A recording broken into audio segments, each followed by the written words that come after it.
Totally knowing what he has to do. I think Curtly's running in a bit more now and putting a lot more effort into those deliveries. That wasn't a particularly short ball. Perhaps he could pitch a bit closer to the batsman, but that wasn't very short.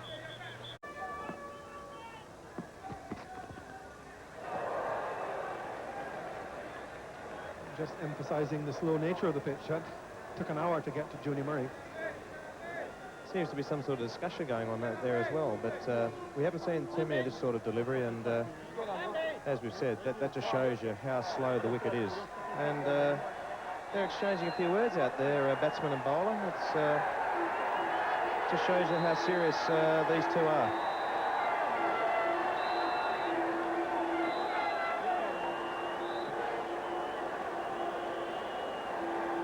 What if Stephen said well bowled?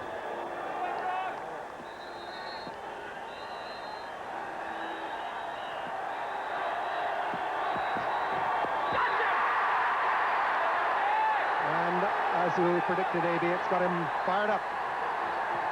Well, certainly brought the test match to life. I don't know whether the viewers can hear the crowd, but they're certainly loving this confrontation, and I must admit I'm enjoying this from 150 yards as well.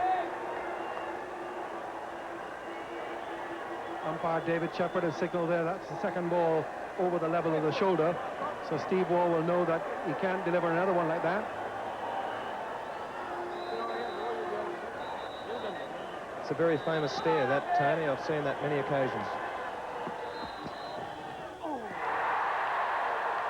And that's the end of an over which will be written about in all the papers tomorrow and will be discussed for many years to come by those who have watched it.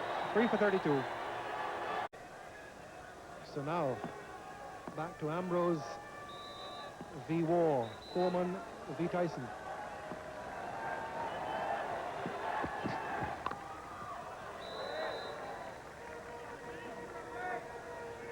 In his last over, there was that confrontation between the two of them. There's Richardson coming up very quickly.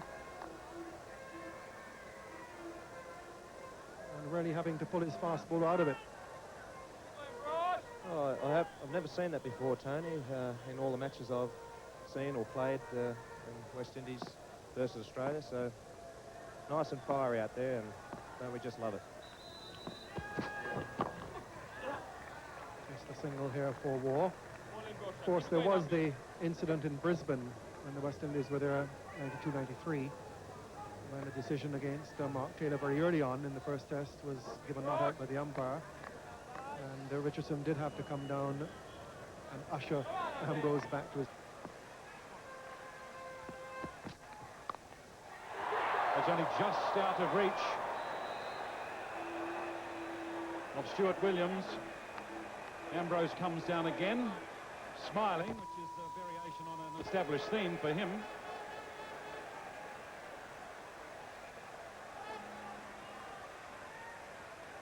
Well, I think Ambrose is smiling because he's happy with the way he's bowling. He certainly is bowling very well. Look at that delivery. The ball hitting the seam and deviating off the seam.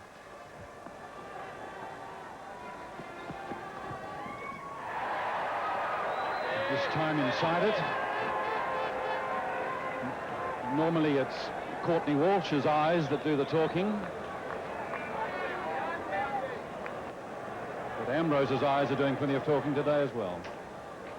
Look at this ball here from Curtly Ambrose. It bounces very well, passes pretty close to the head of Steve Waugh, but by the time it gets to the wicket keeper, it's on its way down again. Not a great deal of pace, but it still managed to pass it pretty close to the batsman's head.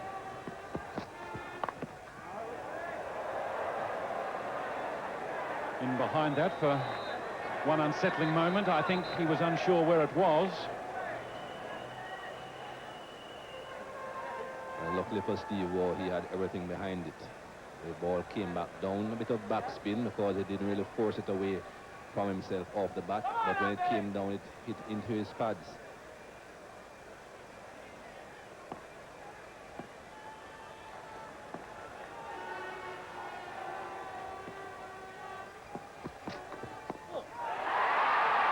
It's through him.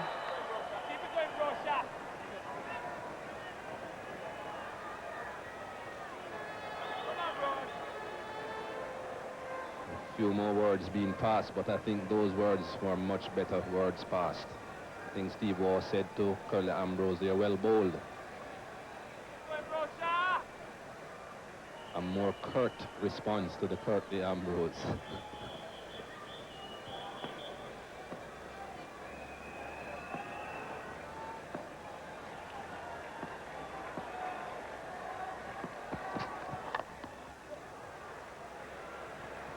Unguarded territory at the moment, attacking as relentlessly as they can afford to.